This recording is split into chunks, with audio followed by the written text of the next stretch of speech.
Hello there. You're listening to School Book Scare, the podcast dedicated to middle grade horror and the people who bring it to life. My name is Jose Cruz, and for the next hour, I will be your personal ghost host as I sit down and have a chat with someone from the world of middle grade horror and ask them why they love it, how it works, and what makes its readers scream.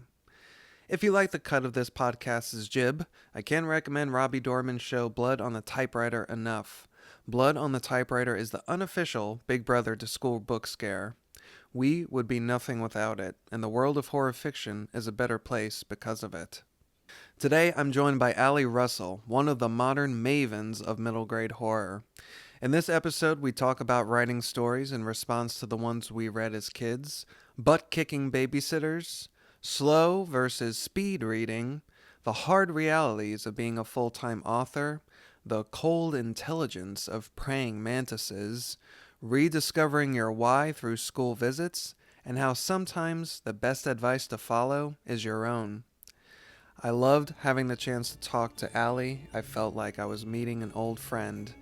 Let's get ready now to walk the haunted stacks of scary kidlit together. Bring a flashlight. Okay. So to date, if I'm not mistaken, you've published four books now. Your first was It Came from the Trees. We have Down Came the Spiders, which we're going to be talking about in more detail in just a bit.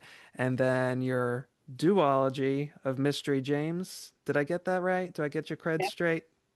Yeah, Mystery James Digs Her Own Grave is the first book, and then Mystery James Returns from the Grave is the sequel, which is coming out in September. And then the only other book I've written a Wednesday Addams book, and That's I like to mention right. that one because the kids get excited about because like the kids they don't care about the other books. They're like Wednesday Addams. Yeah, but yeah, I totally forgot about that Wednesday book. I remember seeing that in your credits at some point, so that's very cool. Yeah, Um, fun. so I mean, in taking all of that together, it seems like, well, here's what I really want to say. When it comes to middle grade specifically, and kind of kidlit in general, but we're really honing in on middle grade. When it comes to genre, people tend to jump around, authors tend to jump around more in kidlit than they do in adult fiction. Because if you have a mystery writer, chances are that's going to be the majority of their output. It doesn't really work the same way in kidlit and middle grade fiction specifically. So you might have somebody who writes a spooky middle grade novel or middle grade horror, but they don't always necessarily stick to that with any kind of duration. You, on the other hand, have written and published books that are all pretty solidly within that genre or, supernatural fiction or dark fiction of one kind or another. So in a sense, you're a little bit of an anomaly, but a cool anomaly. And so I was curious just to kind of hear from you. Do you, and we all, as authors, we all write the things that we want to write. Um, do you see that as being your path for the foreseeable future? Are you perfectly happy kind of where you are, and becoming known as a horror writer for kids? Or do you possibly see yourself moving around in the future? I think it will depend on where I want my career to go. Right now, I'm perfectly content writing horror because that's all that's in my brain is Yeah. like the spooky stuff. I watch scary movies, right? You can't see it, but I'm wearing a Ghostface t-shirt right now, because I'm getting like pumped for Halloween because this is about the time where like the promise of fall is Mm-hmm. like on the horizon. So like I am very happy writing horror. The my only thing, and I've been thinking about this a decent amount lately, is that if I want to acquire or gain more readers, and like that could be librarians or young readers, just general readers. I think I will have to branch out a little bit, and maybe it's not even outside the genre. It could just be age wise. Mm-hmm. I'm trying to like I'm stumbling my way, I guess, through a YA horror book. and then I had to take a pause, in May, and I haven't gone back to it yet. But I'm stumbling my way through a YA horror book. At some point, maybe I'll write for adults. I don't know. I do have at least one non-horror middle grade idea. It's more on the mystery end of things. So I think it just really depends on what day of the week it is, where, some days I despair and I'm like, there is no future career, as a writer.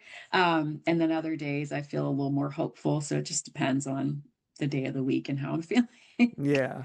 So you see it more as the likelihood being a change, a shift in audience, but not too much of a deviation in the types of stories that you're writing. There's probably always going to be a decent amount of shadows in your stories, most likely. Yeah, I Yeah. think so. I think most of what I write will probably always be horror adjacent. Hmm. Um, just because, like, again, that is obviously my life. So Yeah. Horror's where the heart is. Absolutely. it is, and it's what got me reading. I didn't enjoy reading as a kid unless I was reading something scary. So Wow. And that is one of the things that initially brought you to my attention, just to kind of take it back. I know we had a chance to chat about it, but not too terribly long ago. I can't even warrant to guess at what year it was. But I was just talking to another of our guests about how, for the longest time, it seemed like it was so hard to find it, I say your people, but I'm talking about like my people, the people who grew up just as like weird horror kids. And like not only watched Are You Afraid of the Dark, but also like Unsolved Mysteries, and not only read Goosebumps, but read things like Tales for the Midnight Hour. And then I just came across an article you had written, and it's like, they're out there. They really out there. And now we're almost kind of seeing like a little bit of a renaissance where, folks from our generation are now writing and publishing their own books.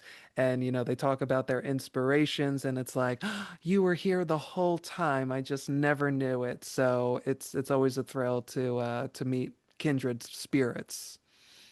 truly, and you feel a little less alone. I think Yeah, growing up sometimes, like as a horror fan, like everybody was reading Goosebumps, but I don't know that like all of my friends were into horror quite to the extent that I was. I had like one friend, and she's still one of my good friends, who was just as into like all the spooky stuff as I was, but it can feel a little bit lonely. And so when you get to be adults and then you do things like you go to StokerCon and you're like, oh, we're just a bunch of kids who are like all hyped up about horror and like want to talk about it. I don't know, it just makes you feel less lonely. definitely. All the warm fuzzies for sure. Mhm. So, before we dive into the topic of discussion proper, your book, Down Came the Spiders, I kind of wanted to show a little love to this book because it came from the trees, was your first book, I would say, that, cat invasion. I would say that it's one of the ones that you're most well known for. It was elected to Summer Scares, the HWA's, summer reading program, which is amazing. So generally speaking, when people hear about your books, that's probably the first one they hear. And then you got this cool duology now with this Nito character, Mystery James, and that's your latest publication, so that's getting a lot of traffic. But I want to share some love to this little middle child right in the center. That's kind of like just a nifty little shocker. Can you give the listeners just like a 1 to 2 sentence elevator pitch of what is Down Came the Spiders? Yeah, Down Came the Spiders is a story about three friends who go to a Halloween party at an old farmhouse, and they think that they're just in for a night of like fun and Halloween parties. And the main character, she really just wants to be out trick-or-treating, but she agrees to go to this Halloween party. And spiders, thousands of them, descend on this Halloween party. Oh man. And if you're an arachnophobe, you're already checked out. You're like, okay, well, I kind of had a pretty good idea from the title and the cover, but now I'm definitely out. Um, I really, really enjoyed this book. Some of the things that I noticed right off the bat, like, oh, we're starting with like a jump scare in the vein of Goosebumps, right, with the first chapter. I'm totally on board. And it's funny, the way the first chapter was set up, I really thought that, I don't know, why I imagine it, but I thought we were going to be set up for a narrative where it was, oh my goodness, I wrote character names down, but now they're oh, Andy, there it is. My goodness. Your protagonist Andy, I thought the first chapter was setting us up for like a sister narrative, Mhm. where, she just scared her big sister, and I thought she was going to get involved in things. So when she kind of like dropped out of the picture and Andy ended up at the Halloween party, I'm like, oh, okay, a twist. We're moving things around.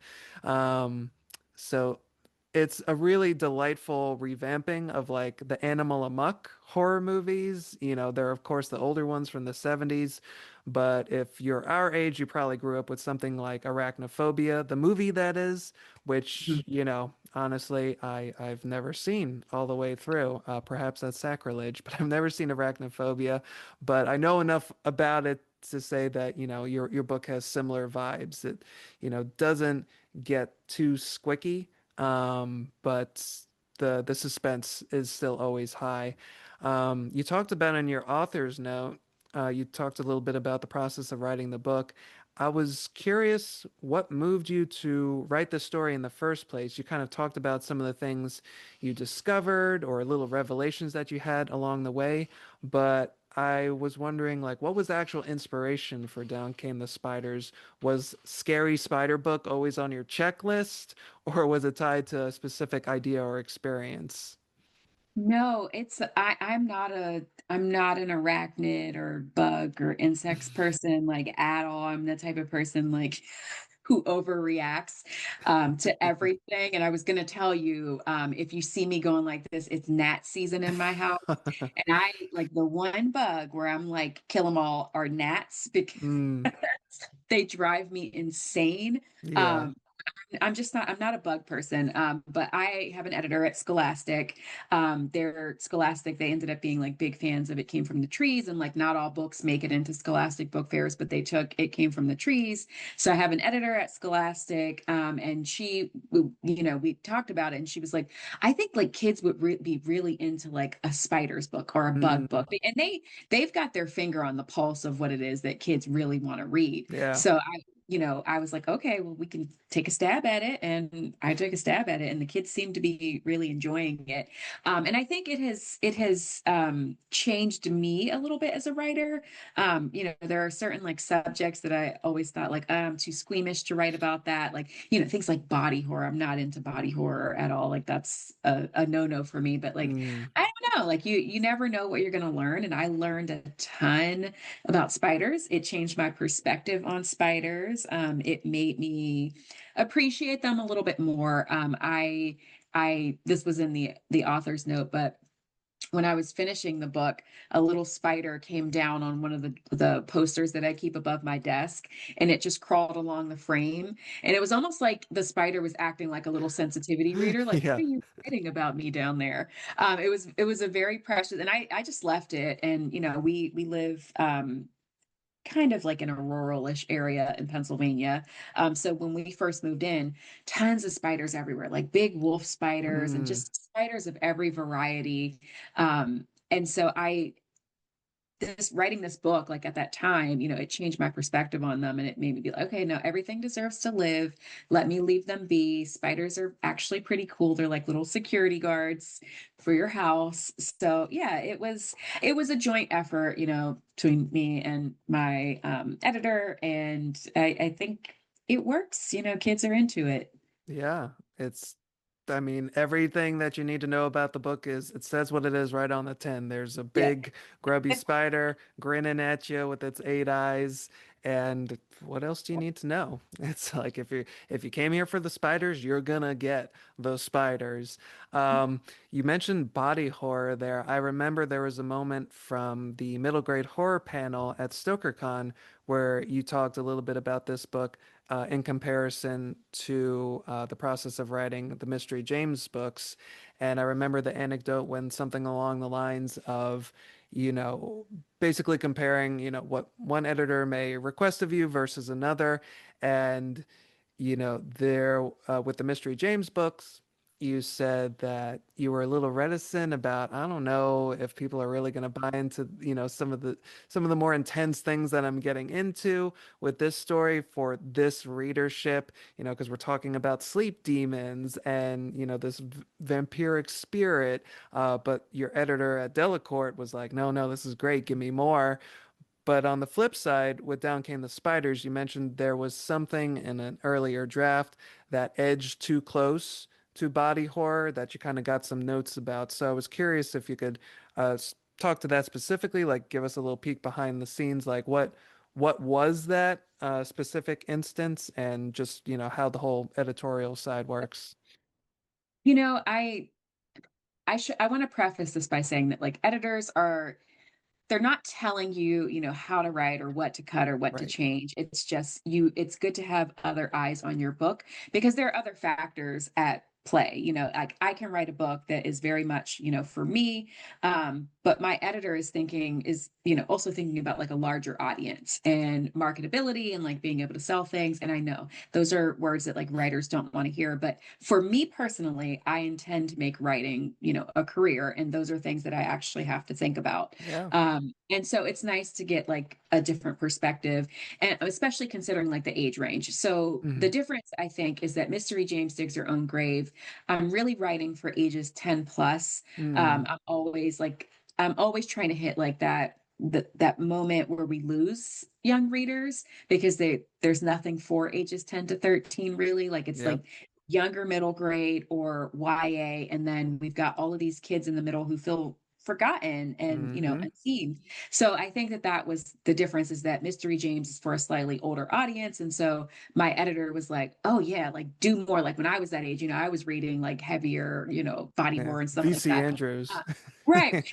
Right. No, no, totally. And then with Down Came the Spiders, we were aiming to reach more of a like slightly post Goosebumps audience. So, it's the younger end of the Yeah. middle grade spectrum.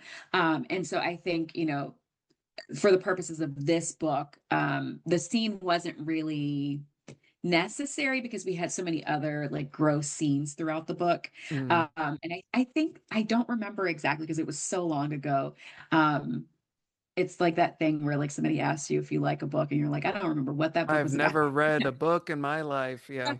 Writing can be the same way sometimes, like Hmm. once you've moved along from another project. But I think the scene was the spiders wanted to lay Oh. sorry to like to have a spoiler, but Charlotte wanted to lay eggs in Andy's mouth, and my editor was like, "This might be a bit too much for like the Yeah. younger end of the middle grade spectrum." And I trust her judgment. Like I Yeah. obviously I could have pushed and like kept it in, but I didn't feel like it was so integral to the plot, that it needed to stay. And I think that we accomplished what we wanted to accomplish, which was that Hmm. Charlotte 17 was a very scary spider, like in her own way. We didn't want Yeah. to. Super villain almost into Yeah. herself. And yeah, I've not had the privilege yet of well, actually I have worked with editors. What am I talking about? Because I've done work for hire stuff, so I'm in conversations with editors sometimes. And yeah, that's the thing, because it seems to kind of be like a little bit of a hot topic in writers' social media world right now, about just disreputable information being passed around of like what traditional publishing is or isn't, or what finding an agent is or isn't, and working with an editor, same deal. But yeah, it's a conversation, it's a dialogue where they're offering you considerations like, have you thought of it this way, or have you considered this? And you as an author, you have the autonomy to, you know, make your vote one way or the other. You're like, wow, I've never, that's a great suggestion. I think I'm going to go with that. Or, I feel like, yeah, maybe it's truer to the story, or I just feel really good about doing it this way. And you just make your point a little bit more clearer outside the manuscript. So, yeah, they're great conversations to have because usually when you work together, you end up coming up with something better than either of you could have done individually. Right. Right. Yeah. Yeah. And I never want to be the sort of writer who thinks that they don't need to be Yeah. edited. Yeah. So, We all do. yeah, everybody needs editing, For everybody. So sure. I'm grateful to my editors for that, and knowing like they can see like a broad, like more broadly, like who the audience is for the book. Yeah. Yeah. And that's a definite perspective needed because even you can research the market and read all the books or skim all the books in the world, but they're just seeing another side of it that you don't. So, Right. more hands, what's the word? More hands, lighten the load Mhm. and, allow these things to happen. So you mentioned something before in like, referring back to your author's note about how you had your little sensitivity reader there over over watching you. And I love how in the story you made like this clear eco-conscious decision to not depict the wholesale slaughter of all of arachnid kind. And it wasn't until that Andy voices that because Andy is, she is a She's bug. very pro spider. Yeah. Yeah, she's pro spider, she's pro insect, she's pro all the little things, great and small.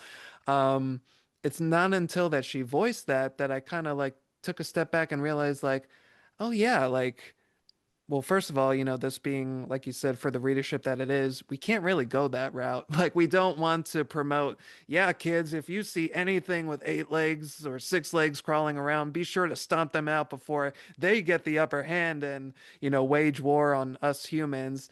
But, it's not only a valuable lesson in that regard to animal nature and the environment, the cool plus to it is that it kind of ups the stakes for the heroes in the story. It's kind of like Batman's no killing rule. He can't go all out. He has to restrain himself to a point, but he's up against this force that does not have his livelihood in mind. So I guess I was curious from your side of it. Was this like not just a consideration for the readership, but was this in any way like a direct response to the kinds of actions that we would traditionally see in an animal amok story, whether it be a book or a movie where, yeah, they're just like lighting cars on fire and rolling them into giant arachnids and things like that. Was that in your mind at all? Yeah, it was in my mind. I feel incredibly guilty. I'm the kind of person like when I'm walking, I am looking at the ground. I am watching the ants and like dodging them, like and Yeah. I feel incredibly guilty like if I accidentally, sometimes you just can't help it unless it's a gnat. I don't feel guilty when it's a gnat. To But hell with the nets. sometimes you just feel guilty, if it happens Hmm. accidentally. Like there have been times where I've tried to like save a bug or something like that, and it Yeah. just doesn't go as planned. Because again, I'm still, I don't know why. I'm so much bigger than them and I'm terrified of them still, certain bugs. So like it just doesn't go as planned and it happens. And I always feel guilty because everything deserves to live. And I think it was just one of those situations where it's like spiders have been demonized, villainized, Hmm. so much, particularly in horror. And yes, it's a spider book, and Charlotte is kind of a villain, but also kind of not. Like when you think Yeah. about everything that Charlotte has been through, you can totally see things from her perspective. And I'm not All even 8 of just saying them. that. Yeah, I'm not even just saying that because the world is kind of gone to hell right now. Yeah. And humans are doing a lot of questionable things. But like you can totally see things from her perspective a little bit. But I just didn't want to create a world in, as you said, in which we just kill anything that has more legs than we do that moves. And I think in this particular situation, um, I just wanted kids to. Sorry, one second. Somebody on the prowl. Yeah, we've got a little kitten. Okay, I just wanted to make sure he's been getting into everything. Let me start that answer again. You're good. Um, so So with Down Came the Spiders, I just didn't want to get into a situation where kids are, killing the first Hmm. everything they see that moves, anything with eight legs. And I wanted to like give a different perspective. That's why Andy can kind of hear some of what Charlotte is, trying to impress on her, like about the nature of humanity. So yeah, it was definitely like on my mind. And also like I said, I just developed an immense amount of respect for spiders and other little creepy crawlies, as I was learning about them. And yeah, it was intentional, to not have them be killed. It's like there are so many movies you mentioned. I think the 70s. There are so Mm. many movies from like the 60s, 70s before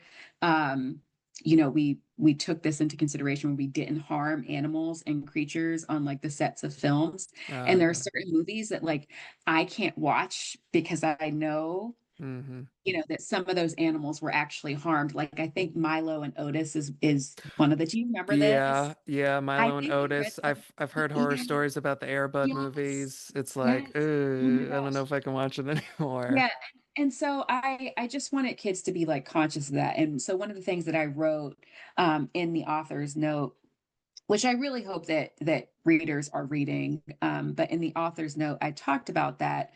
Um, this is a work of fiction. Hmm. It is for entertainment purposes only. And I think I had like told a story about how like I was the big bad wolf, in one of my school plays for the Three Little Pigs. But like I am not like a big bad wolf, evil, mean kind of person. It was just for entertainment purposes. So that's what I really wanted kids to take away is that like this is like you can have horror that's just for entertainment. But you can also, quietly impart a lesson about like how we should have respect for all the things that are crawling around in the darkness around us. Yeah. No spiders were harmed in the making of this book. Yeah. Exactly. And I don't have this as a question, but I just wanted to throw it out there. I'm just gonna, this might not make it into the episode because it's a bit of a spoiler, but the zombie spiders. That was the grossest part of the whole book because it's real, kids. That really happens to animals and it's horrifying. And I just love how you kind of like to diversify the scares in that sense, and that it wasn't just, oh no, there's a spider on me. Ah, it's like, Yeah. oh no, there's like a gross moldy spider on me, and it's like in its practical death throes. So yeah, that A was almost gross. like it's like a combination of gross body icky horror plus like existential horror of like, oh, maybe there Yeah. just hasn't been a mold that's developed that can do this to humans yet. Well, unless you watch Last of Us, and I think I Oh was also yeah. very much in the Last of Us phase, where thinking about like, oh, mushrooms are gonna like kill us all. Mushroom spores are gonna kill us all someday. But it's such a like fascinating but gross thing that happens to some insects. Like Yeah. I've seen it mostly happen with ants, and it's just very like creepy and alarming to look at. Like thinking about like zombie Yeah. spiders. And yeah, I just was like, yeah, they're going to a basement. Obviously, we need zombie spiders down here. That's the way, that's the only way to go. Truly. So I wanted to talk about Andy for a second. We're getting close to the end of the segment, but I did not want it to end until I got a chance to talk about Andy. Her arc as a character is one, and it's very possible that I'm completely mistaken, and I'm talking out of my hat here, but at least in like a horror narrative, uh, it's her arc is one that I feel like doesn't crop up in stories of this type that much because in a word, she's shy.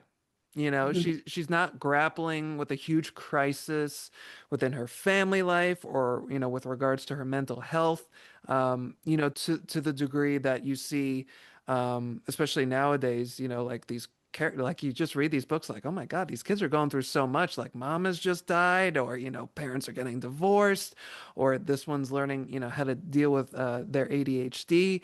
And there could be some underlying things going on, in Andy's mental health, but within the framework of the book, her main obstacle is that she's shy, she's uncomfortable being around people, meeting new people, making new friends.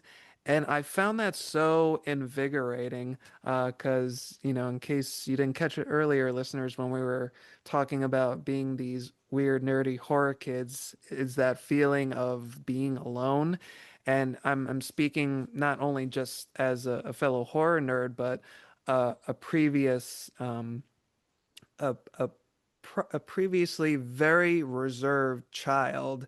I was much the same way. So when I read about Andy, I had those moments where I felt seen, like, oh, so she was like me, and it seems on the surface like a very intimate, almost kind of a small problem, but I immediately identified with it. So I was curious, with some of Andy's experiences.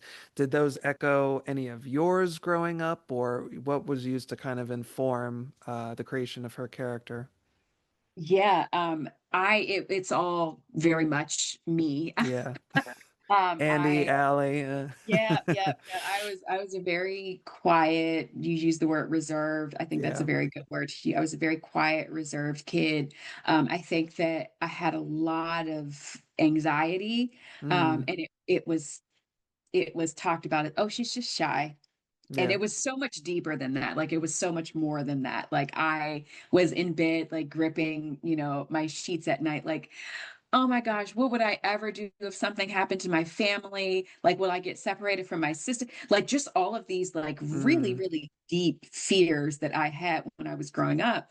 And so I know that there are more young readers and more adults like that. The older I get and the more I like talk to people and develop, relationships with people, and we start talking about like our childhoods, I know that there are other people who experience the same things. I talked to one of my younger sisters about this. A lot now too. And it's been really eye-opening to realize that like we both shared a lot of the same anxieties and weren't talking about them, even though we're only 2 years apart in age, yeah. when we were younger. So I wanted to put a quiet kid like Andy on the page. I think in a lot of middle grade fiction, like a lot of the kids can be very precocious and outspoken and just the heroes of their books. Yeah. And Andy, she's very much a quiet hero. Like Hmm. I remember when I was growing up, like I felt like everybody else was growing up faster Yeah. around. I didn't Yeah. want to go to parties. I still wanted to go trick or treating. And so that's Hmm. like something that like Andy really struggles with in the beginning of the book, where she's like, this might be my last year to trick or treat, before people start telling me that I'm getting too old and like it's all I want to do. I'm not a party person. So like I wanted to like, create a character that like people like my sister, other young readers like us, could identify with. Yeah, I found it kind of funny earlier when you mentioned that this book was written for like kind of the post Goosebumps audience. I'm like, okay, well, is the post Goosebumps age like 15? Because that was around the age that I stopped reading those. No, Because anybody can read I anything read is them all something through middle school. that No, no, anybody can read any books anytime they That's want. I'm right. There's no actually a big cap. supporter of adults reading middle grade because we need to support it as much as possible. But Yes. I just meant to say, and I know that you're kidding around, but I just meant to say, like if you have kids who get to it, but like Goosebumps feels a little Right. because I still enjoy listening to the Goosebumps audiobooks. They're fantastic. R.L. Stein does the intros for them. Oh, how's But cute. when you have younger kids, like they're always looking and aiming to read up and read beyond, their level if they're big readers. And so we wanted this one to be like, okay, like you're moving along from Goosebumps or in the same vein as it, like maybe you can handle some more scares. Yeah, and that's honestly what I've really appreciated about that particular line of Scholastic books that, they've been pumping out since like I think K.R. Alexander was, the first one to Hmm. really get Hmm. going with them, is that, the covers scream, oh, PG-13, but the contents, are more closely linked to Goosebumps, so it's not that big of a chasm between the Right. two. So it's nice that, they're recognizing like, hey, these scares are a little bit more intense, but not that intense. We're just kind of easing you into it instead of going from R.L. Stein to Stephen King like so many Right. of us did and the generations before us. So Yeah. it's nice to have Yeah. people fighting the good fight.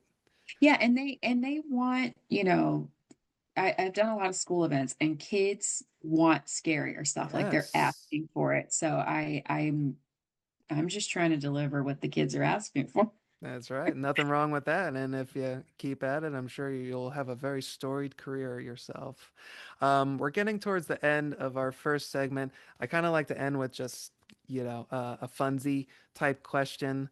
Um, okay, I had to remind myself what I wrote here. This is kind of silly. So, like you said before, spiders have been mined for their creepiness for generations, especially in tales of horror. I wanted to ask you, what is one unconventional animal or insect that you would pay to see a writer turn into a horror story?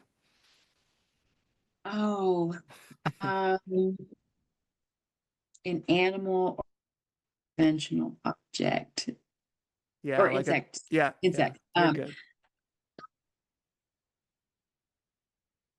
Something like maybe that you wouldn't see coming, but like you personally find like weird or icky. Like for me, it would probably be star-nosed mole. Like I don't know What what's is going a star-nosed mole. star-nosed mole? I'm I gonna don't know have to what's look it going on there, but every time I look at their nose, I'm like, no, no. You know exactly what. Yeah. Okay. And I feel like if anybody's listening to this, like there might be some pushback, but a praying mantis. Okay. And I only say this because I had a praying mantis land on my deck like Mm. this is probably like last spring. And I was about to like open the sliding door and I looked off to the side and a praying mantis is pretty big. And so Hmm. it's just kind of hanging out there on the deck. And then it was like rubbing its hands. Every time I tried to open the door to like snap a picture of it, it would turn its little triangular head and look at me. And I just felt like it understood like I Yeah. don't know, like I felt like it was on a different level in terms of intelligence and like it was very eerie. But the scariest part about it is that a sparrow landed across the way from it. And the sparrow and the praying mantis were like sizing each other up. And they were the same size. They Oh, were wow. sizing each other up. And I think the sparrow was trying to was trying to see if it could take down the praying mantis. And the praying mantis was like, can I take down the sparrow? It was the most intense thing. But I just kind of got like the heebie-jeebies looking at the praying mantis Yeah. just because it looked at me and I felt like, I don't know, there was something in that glance. Yeah. So I don't know. I Praying can mantis. I can only imagine you looking out that window and seeing that praying mantis eating the sparrow. You're like, I'm never sleeping for the rest of my life. No. And I think the praying mantis probably could have taken the sparrow out because the sparrow did eventually fly off. I think it Yeah. knew its Like, chances it's were not worth it. slim. Yeah. Oh, wow. All right. You heard it, writers. Praying mantis. Let's see if you can put something together and scare Allie Russell. The But also challenge don't is hurt on. No, praying no. mantises because Yeah. I think are they like technically and they're not in danger, but it's illegal. I mean, they seem like they're rare. Like you saying that you guys have them, it's like that seems like it would be a Florida type bug, and maybe we do have them, but I don't think I've ever seen one here. No, we have a lot of them here, and they actually come out. They can come out of Christmas trees. Like they can have little sacks in Christmas trees, and so sometimes people will bring. This is why I don't do real trees anymore. Oh, ticks would be another one. Sorry, you only asked for one, but That's ticks are okay. like my nightmare bug. So Uh, ticks and praying mantises. Um, yeah, do what you wow. will. Allie Russell practically just wrote the book for you. Praying mantis in a Christmas tree. There you go. Run with it. Uh, can you imagine it singing little carols? Gosh, no, that I don't want to think about that, Jose. I want to Uh, forget that. Yeah, sorry about that. All right, so we're gonna put a pin in our discussion of creepy bugs, hopefully for the rest of the podcast, and your book in particular. I wanted to see if we could ask you some writerly slash bookish type questions. You up for that? Yeah, sure. All right. You don't have a choice, right? You're here for the ride. So this question actually comes from my good friend Robbie Dorman's podcast, Blood on the Typewriter. It's one of my favorite questions that he asks. What is the best piece of advice that you have followed? For writing, Yeah. um, I don't know, and Mm, I'm sorry. I wish I had a better answer, but I don't know.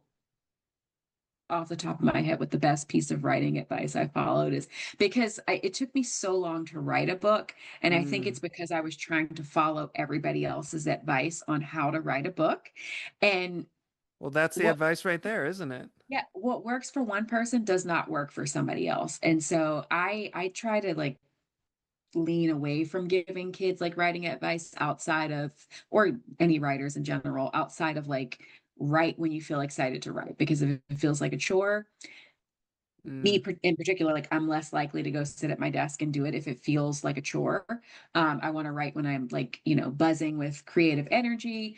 So I think like, I guess, I don't know, just like doing what works for me. So like in Yeah. some strange way, like not following anybody else's advice has allowed me to actually write. Yeah. Turning the question on its head. I love it. But no, Yeah. that Yeah. I is mean, very much valuable. yeah, there are people who will say, oh, if you want to be a writer, you got to write every single day. And for some of Hmm. us, that's just not feasible. Yeah. It's just not. For most of us, probably. Yeah. But and that's the thing. Anytime you're taking on something, a new creative venture that you may be, new to, you could probably suffer from advice overload at Yep. some point because it's like, Because what book do I refer to? What guide? What gurus? And the next thing you know, you got this backlog of advice, some of it contrary to the other advice that you got from this source, and that in of itself can draw you to a stop, which should be the opposite of what we want you to do. We want you to go, we want you to create. So don't let advice get in the way of that. right, right. Yeah.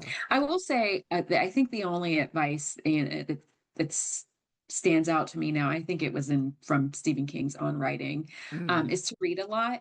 yeah. And I remember getting in trouble at the dinner table once because my family was very big on like, if we're sitting at the dinner table, it's for conversation. Everybody's going to talk and like tell us about their days, like that sort of thing. And I tried to read my On Writing book at the dinner table, and my dad was like, that's rude. Like you need to Absolutely engage. not. And I'm like, but Stephen King says that if I want to be a writer, I have to read a lot. And my dad was just like, I don't care. Like we're having dinner. So, but that is like the one piece of advice that I think, and he's not the only writer, to have said this. Like a Hmm. lot of writers say it, and it's true. Like you do need to read a lot if you want to write and become a better Yeah, and it's not even just from, a studious, and that's the thing too, is that, as you're moving along in your writing path, I think it's easy to forget what brought you to that point, and what brought you to that point was getting excited about reading, writer. most likely. And you can kind of lose that sometimes when, you get too much in your head about your own work. So when you pick up a book, it's perfectly fine to, pick up little tips and, to be conscious about it. But, if you view it too much like homework, then you're robbing yourself of the joy of reading. And the thing is, things all kind of come out in the wash, whether you go into it intentionally looking for craft guidance, like, just a work of fiction. If you go into it looking for guidance on your craft, or whether you just go into it to read it and you're not thinking about anything at all, you kind of pick the stuff up subconsciously anyway.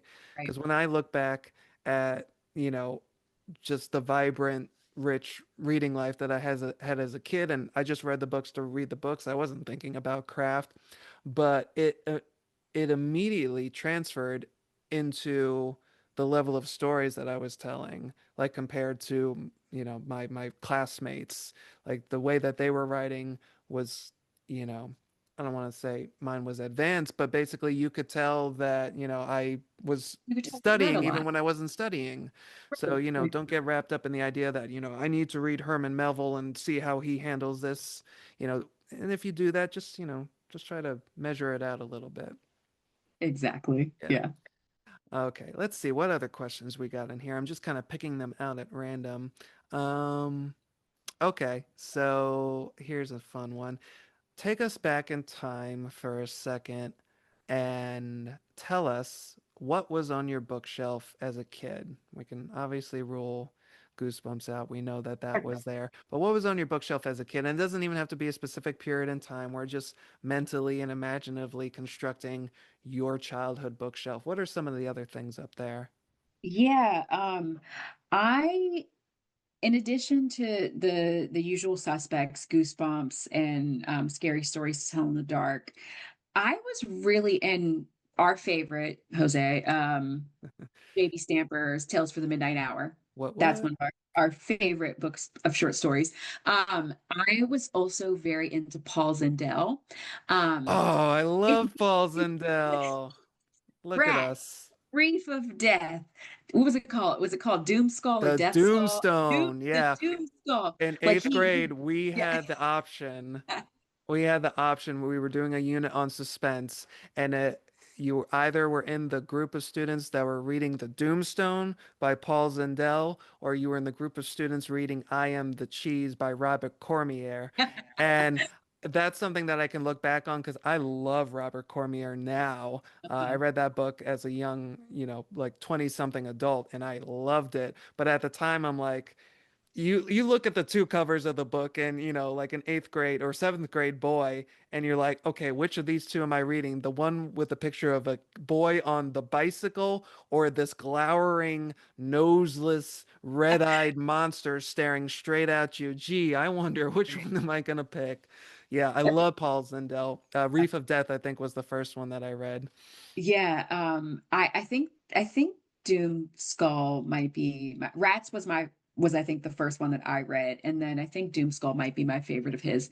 Yeah. But Paul Sindel, and then I also had Patricia McKissack's The Dark 30, Mm. Tales of the Southern Supernatural. That was a favorite. Um, what else? Oh, and for some strange reason, I Am Legend because that was in the Scholastic catalog Wow, at the time. that's weird. Yeah, I don't know. Uh that's definitely where I got it from. I had the little mass market paperback copy. And I have Was it the like movie time? No, that couldn't have been the right no, timing. it was this was Wow. the How OG little weird. mass market paperback. So I had that and also Thirsty, but and you'll notice that I'm naming a lot of white men because that was who was making it Yeah, into the Scholastic that's right. catalogs, at a certain time. That's like what publishing was going after. Like that, this publishing has only very recently opened up to Hmm. BIPOC people. So I'm sorry, my little kitten's in here screaming if you hear them. But No, but it sounds delightful. it's at that time, it was a very like white male dominated field publishing in general. And Yeah. so obviously like Scholastic didn't publish, I Am Legend, but like it was in the catalog. And so that was one of the books that I had. So like it's probably a big part of why I do what I do, too, because not seeing yourself represented in a lot of these scenarios and situations, but really loving the genre, it's rough. That dovetails perfectly with another question that I have in my collection here, which is how would you say the books that you write are a response to the books you read as a kid? They 100% are because I think they have all of the elements of horror that I enjoyed when I was a young reader. But they feature protagonists who look like me, who look like you. Um, and I think that is so important for kids to see themselves represented in fiction in this way. Um, and that they don't have to be relegated to the role of like token characters or Yeah, sidekicks. the side So friend. yeah, Yeah. absolutely. Like I was very much a fan of goth girls, the Lydia Dietzes, the Wednesday Addams. But there weren't any, who were popularized, in mainstream media at that time. And so Mystery James is absolutely a response to, and only recently have we gotten to see, Jenna Ortega take on the role of Wednesday. And it healed something in my heart, seeing Yeah. her take over that role.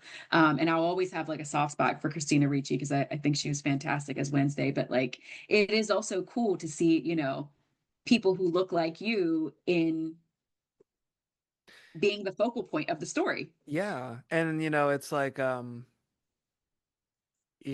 feel like it was a turning point for a lot of things, and I'm not as huge a follower of the show as other people are, fanboys and fangirls. Yeah. But Hamilton, I feel like, kind of broached that question of like, and the casting of Hamilton, there's an interplay between, the people you're seeing and the text. Like there's a call and answer there. But I feel like the more broader and general question that it asked of us was, well, why not? Why Mhm. not? What difference does it make? Really, like as long as the stories and the characters are satisfying, like who cares? What difference does it make? So yeah, like there's room at the table for everyone. So it is nice to see that for sure. Like come Yep. one, come all. All right, let's see. Maybe we can do one or two more from this section here. This is kind of a general one, but I think I'd like to ask it of you. Finishing this statement, I have been thinking a lot about dot dot dot. And it can be writing related, it can be just general life related, life as it relates to writing, whatever. But what have you been thinking a lot about? Cats, I'm obviously. Yes, cats obviously, as I'm holding a teething kitten and I'm thinking about my hands and wrists being, torn to Oh shreds. yeah. Yeah, Um, I got some. um, I've been thinking a lot about babysitter horror. Mm, That because that's what I'm working on for YA, for my YA horror book. nice. And it's one of my absolute favorite subgenres of Yeah. horror. I think that the first 20 minutes of When a Stranger Calls is the most Pristine. perfect short, Hmm. like chef's kiss, no notes, Yep. intro to any movie. And honestly, like that could be the whole movie itself. Yeah. Um, so I'm thinking a lot about that. And I've been watching the 2000, was it Mm, 2006 remake of When a Stranger? Now, yeah. it is not a great movie by any means, like not even close to the first 20 minutes of the First, original. I love that that's But always the disclaimer with that movie because yeah, things just become like meh after well, that. yeah, Yeah. It's like take it or leave it. Just give yeah, me the 20 minutes. right. And so it's not, by any means close to that. But it scratches an itch that I Mm, have. Like I really, really want more babysitter horror because I think there's just something so unsettling and spooky about like being in a stranger's house, being responsible for their most precious and cherished possession, their children. And only being like a young person and not really like have not really like yeah. I think even if you were an adult in some of these like situations, like if I was the main character in the first 20 minutes of When a Stranger Calls, I wouldn't know what to do either, and I'm nearing 40, Yeah. so like I think that can be really scary for younger people too. So Yep. Step I have been one, thinking pee my about pants. yeah, I've been thinking a lot about babysitter horror, just because like I want more of it. Like, like when you're in the Yeah. mood for very specific kind of horror, and there's just not as much of it as I would like. Yeah, and that's, kind of a similar situation to, what we see in Down Came the Spiders, where, the adults have been taken out of commission and all right, kids, you're up to bat. Yep. But, the framework of a babysitting narrative, the setup's already there. The adults are out for the night. Maybe they can't be reached because of a storm or, some kind of broken communication. And it is up to the babysitter. There's a really great, I don't know if you're familiar with the book Half Minute Horrors. Yes. Yeah, Yeah. yeah, great stuff in there. One of the last few ones in there, I can't remember the name or the author, but it's one of the best. It's a babysitter story, and these things are like a page and a half long.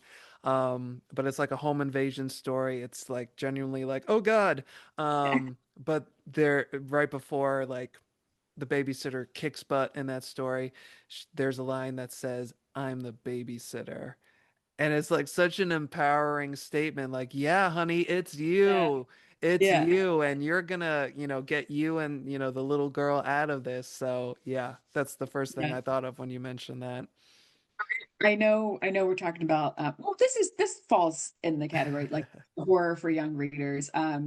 The Horror Writers Association had an anthology, Scary Out There, and my Hmm. first encounter with Josh Mallerman was in this anthology. He's got a short story, a babysitter short story. And I started reading it. I'm like, this feels like a little derivative of like, and apologies to Josh Mallerman because I didn't know what I was getting myself into. By the end of that story, I was gripping that book like that. People can't see, but I was gripping that book because that short story ended up being so terrifying. So like that's what I'm looking for, like that level of Yeah. babysitter, and it's out there in small doses. Yeah. It's essentially survival horror, is Yeah. usually what it comes down to. And I Um, feel like I should clarify, like obviously, like I'm a big fan of Josh Mallerman, and I'm not calling his writing we are derivative, but not like I said, dissing Josh it's Mallerman on this no, no, podcast. Let no. it be known. It's very intentional that like because Yeah. I've gone back and I've read some of R.L. Stein's Babysitter because he's got a whole babysitter Hmm. horror series, and I've gone and it feels very much like that. So like I think it was That's the skill, and lure. I was not prepared for the level of Yep. skill at the beginning of the story. That's the lure. You're like, oh, it's just another Yeah, one of these. Boom, sucker yeah, punch. Those are the yeah, best. yeah. It So happened with Cabin in the Woods and yep, the yep. Blair Witch Project or Blair Witch 2016. So yeah. Oh, really? I've not seen that one. When they released the trailer for Blair Witch 2016, they painted it as like just another haunted woods story. And so I was kind of like, ugh, eye roll, like I'm not interested. And then found out that it was a Blair Witch sequel when they announced it at Comic-Con. And I was like, oh, we're talking about something different now. Sorry, I just had to make sure. Okay. Oh, you're fine. I saw three text messages. I'm like, oh God, she's not there in the driveway right now, is she? Um, okay, so I think one last question for this section. If you could instantly acquire any skill, what would it be? Any skill. Speed reading. Speed reading. I wish that Yeah. I was a speed reader. I'm one of those people like I have to read every single sentence on the page. And I remember when I was in grad school and we were reading like 5 novels a week and my dear sweet advisor, she said to me, she was like, I think that you are trying to read every single word on the page and sometimes you just need to like read quickly and like get the gist and like move along. And I was just like, I can't possibly do that. I need to read every single word. So I wish I was a speed reader. It's not giving justice to the text Yeah. don't if I don't mentally take a breath for the comma. Like, yeah, no, I Mhm. get that because I feel like I have to go line by line sometimes because it's part of the enjoyment too. It You is. feel It like is. you I'm gonna soak it take my up time. more. Yeah, Yeah, yeah. for But then sure. if I'm listening to an audiobook, you Oh, know, fast yeah. forward that sucker up to like as fast as it'll go. I don't know what that is. I don't know why that's a thing. Yeah, I feel like as much as I'd like to listen to audiobooks more often, it's like I know I'm going to end up tuning it out though, Mhm. because Yeah, which is, just as bad as like speed reading when I'm not physically uh yeah. made up for that. Okay, so we're going to move to our third segment, which is called Darkness and Light. Are you prepared for that? I think so. I We'll think see. so. Okay. So Robbie does something similar at the end of his podcast, where he talks about the struggles of the writing world. I do want to talk about that, but since we live in the world of middle grade, especially middle grade horror, we not only have to present the darkness, but usually we have to show that there is at least a small infinitesimal ray of hope at the end because we want to lift our readers up. So we're going to discuss the darkness and the light. So, to start with the darkness, I wanted to ask, is there something now, or has there been from the past that you would be willing to discuss that you have struggled with as a writer? It can be a struggle of any kind, whether that's like your reception, your audience reception, um, the business of writing, just anything mechanical, idea generation, anything across the spectrum, a struggle that you would like to share with us? Yeah, I think probably the business of writing and publishing. I think they're two different things. Yeah. The business of writing is you're writing and you're writing things, that you are happy to write. You're writing things for yourself.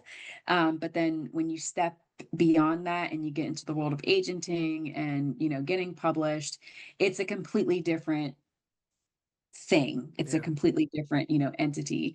And I last year, in late November 2024, I left my full-time job to try the writing thing for a year because I had accumulated enough savings to do so. So I left my full-time job and stepped into the world of writing. And I thought that it was going to be very different than it actually was. And Mm, 2025 was probably the hardest year. I didn't do nearly as much writing, because again, the business of publishing, marketing and trying to push and promote and sell your own books, that's really hard. hmm. It's really hard in this digital social media age.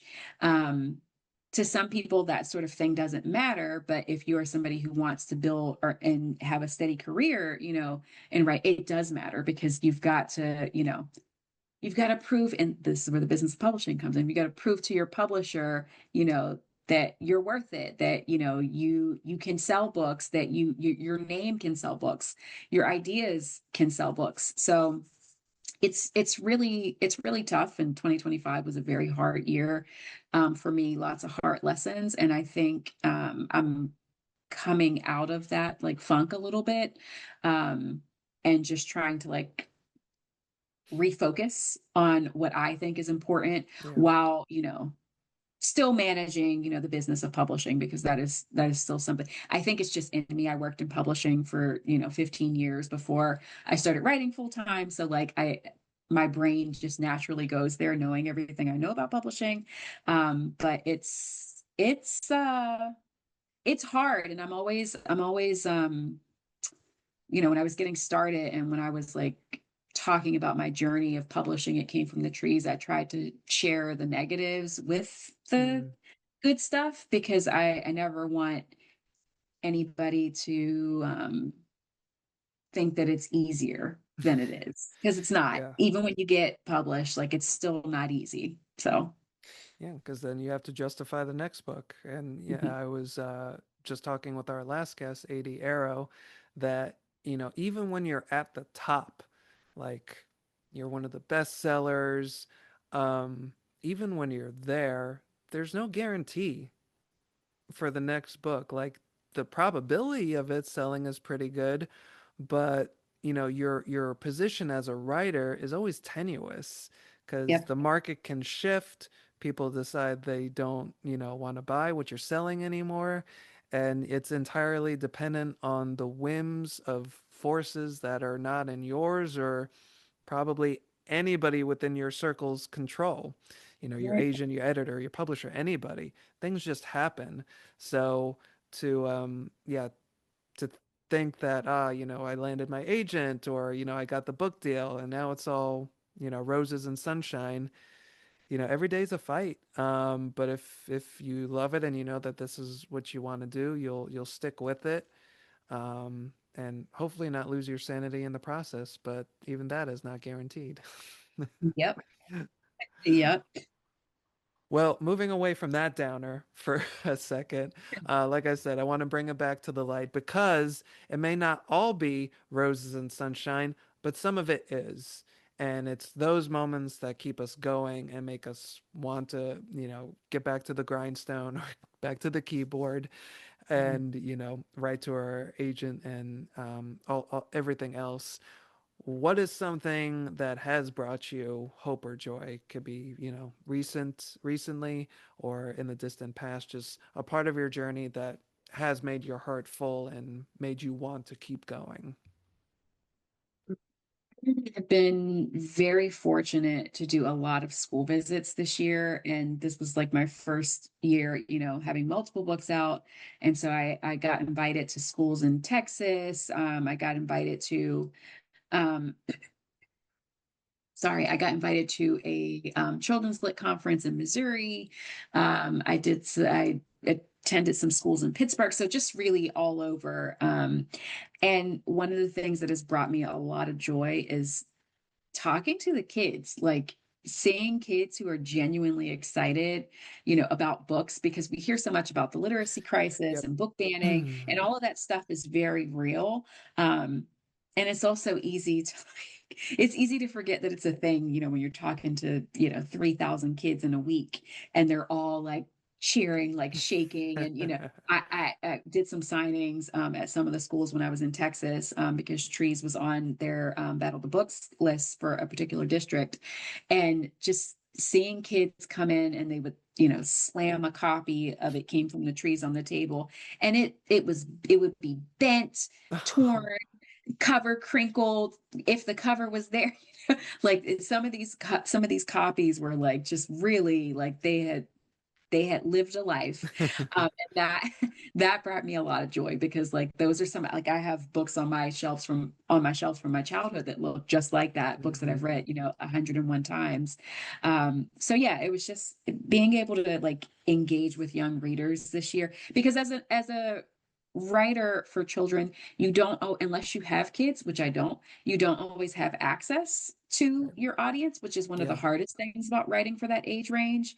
And so it's encouraging to go into schools and hear kids like, oh, this was such a scary part, or you could make this scarier, or you could write a prequel for It Can't, like just giving you all the ideas. Yeah. And I think it's important to do those kinds of events because it's a really good reminder of like why you are telling the stories that you're telling, to hit, kids when they're young and turn them into readers. Yeah. Gets you in touch with, the why. Mhm. Yeah, that's awesome. And I saw your pictures on Instagram of like your whirlwind tour, Yeah, so that was really cool to see. I'm very happy that you had the chance to do that. that was a lot of fun. So we're getting towards the end of our podcast. I know it went a little bit longer than we anticipated in some regards, but the conversation's been so fantastic. I've these few chances I've had to talk to you. It's always a blast. I wanted to leave off by just letting our listeners know maybe some things that you're working on right now. You kind of intimated a little bit about the babysitter horror story, looking at that YA market. But anything that you're working on now, or what is coming out soon on the horizon that we can look forward to. That's kind I mean, I've been really focused on, like I said, 2025 was a hard year. I didn't write as much as I thought I was going to. So Mystery James 2 is it. For now. I'm trying to get some more, original stuff out. IP work like the Wednesday book, that's been fun to do. And I'm sure some of those projects will pop up. I'm not really allowed to talk about a ton You of them until they're out in the world. you still got Um, a book coming out, Allie? That's great. You still so got one yeah, coming out. yeah. So Mystery James 2. And then I'm in addition to the babysitter horror, I think I'm still gonna lean into middle grade because this murder mystery idea is really, whispering in my ear. So we'll see. Yeah. Awesome. Very cool. And where can we find you online? I think there are a couple of shadowy corners of the internet where Yeah. you reside. Yeah, so I have a website. It's allierussellbooks.com. And you can always contact me there if you're not on socials. And I have a newsletter, which you can subscribe to there, or you can find me on Instagram. I'm at One Dark Alley, spelled Allly. Um, yeah. I'm the glow in the dark glasses. You can't miss me. No, you can't. You're luminescent, truly. Well, this has been a luminescent conversation, Allie. Thank you so much for joining us on School Book Scare. Thank you for having me, Jose. Absolutely. Thank you again to Allie Russell for joining us on this episode. You can purchase Down Came the Spiders wherever books are sold, and if you do end up getting a copy, please consider leaving a review. Reviews are integral to the shelf life of books, and everyone really helps. If you enjoyed listening to our chat, be sure to leave us a review or a comment to let us know what you thought of today's episode. Are you someone, or do you know someone, with a passion for or a position on middle grade horror? Reach out to us at schoolbookscare@gmail.com. We love hearing back from our listeners and meeting new people, of course. And if we can provide an outlet to share your thoughts on our show, we will do our best to make that happen. You can follow School Book Scare on YouTube and Instagram at the handle Haunted Cruise for full video interviews and general updates. And thanks to you, as always, dear listener, for returning to the School Book Scare. We hope you found something on our shelves that was just fright for you. Until next time, be good and read scary.